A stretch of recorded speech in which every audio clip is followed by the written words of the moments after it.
किसी भी मॉलिक्यूल को देख के हम कैसे समझे कि इस मॉलिक्यूल में रेजोनेंस पॉसिबल है या नहीं है। यही चीज को हम सीखते हैं इस सब टॉपिक में जो कि रेजोनेंस के अंदर पढ़ाया जाता है। सब टॉपिक का नाम क्या है? Conditions of resonance. तो हम हमारे पास कुछ कंडीशंस होते हैं। अगर वो कंडीशन कोई मॉलिक्यूल फॉलो कर रहा है तो हम बोलते हैं कि इस मॉलिक्यूल के अंदर रेजोनेंस जो है वो पॉसिबल है। और अगर वो नहीं कर रहा तो पॉसिबल रेजोनेंस जो है वो पॉसिबल नहीं है।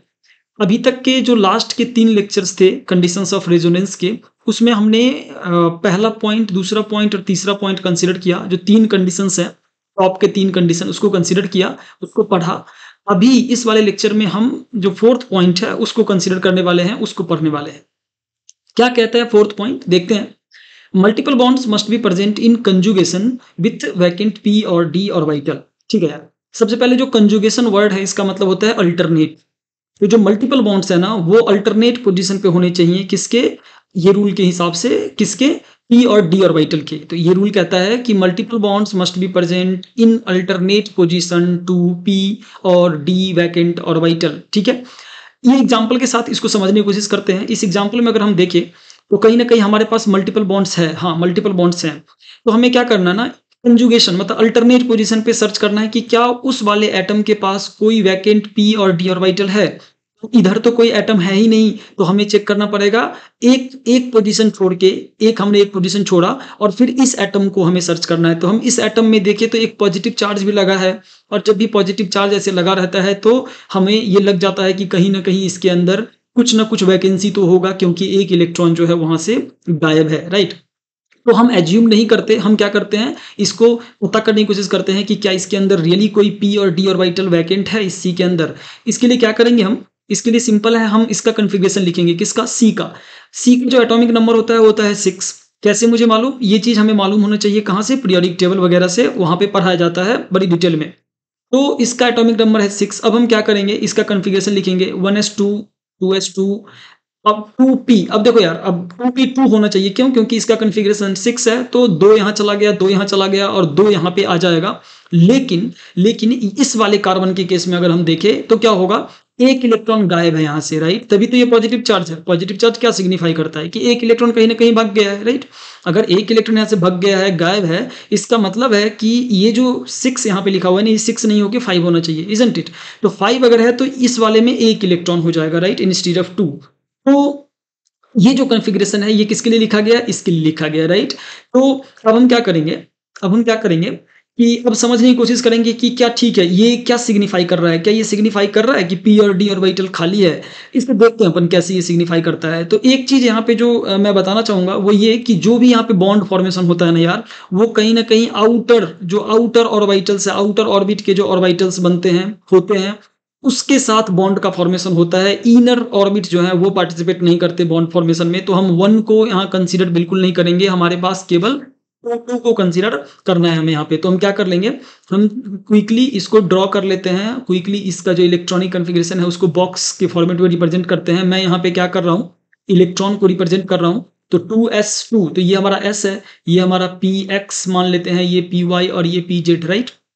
अब देखो यार, यहाँ पे क्या है कि ये जो 2 है ना, तो मैं अभी के लिए एक ही इलेक्ट्रॉन यहाँ रखता हूँ। क्यों? अभी मैं बताऊंगा थोड़े टाइम में कि मैं यहाँ एक इलेक्ट्रॉन क्यों रख रहा हूँ। पी में 1 है तो 1 हमने रख लिया। अब ये जो इसका दूसरा इलेक्ट्रॉन है ना, वो यहाँ पे जंप करके इसमें चला आएगा। क्यों आ जाएगा, नहीं आ जाएगा, इसके बारे में हम बड़ी डिटेल में बात करेंगे in chemical bonding when we will be studying hybridisation, कि कैसे हाइब्रिडाइजेशन होता है, कैसे इलेक्ट्रॉन जो है जंप करके आगे के जो खाली ऑर्बिटल्स हैं उसमें जंप कर जाता है। ये सब चीजें हम पढ़ेंगे। अभी के लिए हम मान के चलते हैं, और आपको भी मान के चलना है कि हाँ ऐसा हो जाता है। ठीक है। ऐसा जब हो जाएगा ना, फिर भी अब हम देखेंगे कि क्या यहाँ पे कोई ऑर्बिटल खाली है। तो हाँ, ये जो pz है ना, ये खाली है, ये कंप्लीटली फ्री है, अवेलेबल है। किसके लिए? ये कन्फिग्रेशन में किसके लिए लिखा था? C5। राइट। C5 और C प्लस के लिए। अगर मैं इसको ऐसे लिख दूं तो कोई बुरा नहीं कहा जाएगा, हमने इसके लिए ही कन्फिग्रेशन लिखा था। इस वाले केस में हम देख रहे हैं कि जो pz है वो खाली है। क्या कहता है रूल, क्या कहता है, कंडीशन क्या कहता है? कंडीशन कह रहा है कि multiple bonds must be present in conjugation with vacant P और डी ऑर्बिटल। मल्टीपल बॉन्ड है यहाँ पे? हाँ है। एक बीच में अल्टरनेट पोजीशन है? बिल्कुल है। क्या यहाँ पे वैकेंट पी ऑर्बिटल दिख रहा है हमें? बिल्कुल दिख रहा है। ये पॉजिटिव चार्ज जो है वो वैकेंट पी ऑर्बिटल जो है उसको रिप्रेजेंट कर रहा है। इसका मतलब क्या इसमें रेजोनेंस पॉसिबल है? कंडीशन तो यही कहता है, कंडीशन सेटिस्फाइड हो गया है, हम बोलेंगे रेजोनेंस भी यहाँ पे पॉसिबल होगा। दूसरा एग्जाम्पल लेते हैं अपन यार। इस वाले एग्जांपल में अगर हम देखें तो अगेन ये जो एटम दिख रहा है ये कार्बन है, राइट? और कार्बन है उसके ऊपर एक पॉजिटिव चार्ज है, मतलब कंडीशन फिर से यही बन गया, राइट? कार्बन के ऊपर पॉजिटिव चार्ज मतलब C6 के ऊपर एक पॉजिटिव चार्ज वाला कंडीशन। इसमें भी क्या हो जाएगा, PZ एक जो P है वो खाली रहेगा, ये हमें पता चल गया। अब हम देखेंगे रूल क्या कहता है, मल्टीपल बॉन्ड्स है क्या यहाँ पे? हाँ, डबल बॉन्ड है ना यार। Must be present in alternation of vacant P और D। क्या अल्टरनेट पोजीशन पे है? तो हम देखेंगे यहाँ पे मल्टीपल बॉन्ड है, बीच में एक गैप लिया इन्होंने और फिर एक पॉजिटिव चार्ज है। हम बोलेंगे हाँ, ये दोनों तो आपस में वो जो कंडीशन है वो सेटिस्फाई कर रहा है। बोलोगे यार एक और मल्टीपल बॉन्ड है, उसको भी देख ले क्या? क्विकली देख सकते हैं, यहाँ पे मल्टीपल बॉन्ड्स है, बीच में एक गैप है और एक पॉजिटिव चार्ज है, ये दोनों भी आपस में क्या कर रहे हैं, रूल को सेटिस्फाई कर रहे हैं। It means what? It means कि दोनों तरफ से रेजोनेंस यहाँ पे पॉसिबल है। और ऐसे रेजोनेंस जहाँ पे दोनों तरफ से रेजोनेंस पॉसिबल होना यार, उसको हम बोलते हैं क्रॉस कंजुगेशन। उसको हम क्या बोलते हैं? फिर से क्रॉस कंजुगेशन। और एक टर्म होता है एक्सटेंडेड कंजुगेशन, एक टर्म होता है क्रॉस कंजुगेशन। इन दोनों के बारे में हम डिटेल में बाद में पढ़ेंगे। अभी के लिए हम केवल समझ ले कि एक वर्ड होता है क्रॉस कंजुगेशन। जब इस तरीके से रेजोनेंस पॉसिबल होता है तो उसको बोलते हैं क्रॉस कंजुगेशन। और हाँ, क्योंकि ये रूल को सेटिस्फाई किया तो इसमें रेजोनेंस तो ऑफ कोर्स पॉसिबल है, दो साइड से पॉसिबल है, इसको हम कैसे छोड़ दे। अगला एग्जांपल अपन क्विकली लिख लेते हैं यार। इस एग्जांपल में अगर हम देखें तो अगेन यहाँ पे C एटम है और C के ऊपर पॉजिटिव चार्ज, मतलब वैकेंसी क्रिएट होगा P के कारण, और P के कारण जो वैकेंसी क्रिएट होगा क्या उसका डबल बॉन्ड के साथ अल्टरनेट पोजीशन पे प्रेजेंट है? तो हाँ, डबल बॉन्ड, एक पोजीशन वैकेंट और एक हमारा P का वैकेंट है यहाँ पे। तो हम बोलेंगे हाँ यार, तुम दोनों जो हो ना, ये तुम दोनों बेसिक रूप से रेजोनेंस कर सकते हो। मतलब क्या कि ये बंदा रेजोनेंस में हो है, रेजोनेंस इसमें पॉसिबल है, ये हम सीधे सीधे यहाँ पे टिक कर देंगे। इसमें एक और चीज है, जो पहला रूल है, रूल पहला क्या कहता है कि multiple bonds must be present in conjugation with other multiple bonds, right? तो बेसिक रूप से अगर दो मल्टीपल बॉन्ड्स हैं ऐसे और उसके बीच में केवल एक का गैप है, मतलब ये अल्टरनेट पोजीशन पे है, तो रूल नंबर 1 के हिसाब से ये जो है ना, ये भी आपस में कंजुगेशन में है। तो हम बोलेंगे कि ये वाला इसके साथ भी ये वाला इसके साथ कंजुगेशन में है और ये वाला इसके साथ कंजुगेशन में है। और ऐसे कंजुगेशन को क्या बोलते होंगे? Guess it, yes it, you guess it, right? अभी हमने बात किया एक्सटेंडेड कंजुगेशन। तो ऐसा कंजुगेशन जिसमें कि यहाँ से लेकर के यहाँ तक सारा कंजुगेशन ऐसे हो गया, इसको हम बोलते हैं एक्सटेंडेड कंजुगेशन। यहाँ पे जैसे हम क्रॉस कंजुगेशन बोल रहे थे। तो ठीक है, अगला हम देखते हैं यार, अगला हम देखते हैं, ठीक है। इस एग्जांपल को अगर हम क्विकली देखें तो क्या है, यहाँ पे फिर से कार्बन एटम है और कार्बन एटम के ऊपर positive charge. It means what? It means कि यहाँ पे जो है वो एक वैकेंट P ऑर्बिटल प्रेजेंट है। इस डबल बॉन्ड के साथ ये वाला बंदा क्या कंजुगेशन में है? अल्टरनेशन पोजीशन पे है ना? बीच में एक ही गैप है, तो हम बोलेंगे इन दोनों के बीच तो कंजुगेशन है, मतलब रेजोनेंस इसमें पॉसिबल है। अब हम देखेंगे कि क्या इन दोनों के बीच भी कुछ कंडीशन है ऐसा? हाँ, इन दोनों के बीच भी ऐसा कंडीशन है। पहला जो रूल कहता है कि अगर दो मल्टीपल बॉन्ड्स के बीच केवल एक गैप हो, एक अल्टरनेट पोजीशन पे हो, तो ये भी आपस में कंजुगेशन में है और ये भी कंजुगेशन में है, ये भी कंजुगेशन में है। तो हम बोलेंगे तुम्हारे कारण भी ये रेजोनेंस पॉसिबल होगा और तुम्हारे कारण भी रेजोनेंस पॉसिबल होगा। नाउ अब हम एक बार चेक करते हैं क्या ये एक्सटेंडेड कंजुगेशन है या क्रॉस कंजुगेशन है।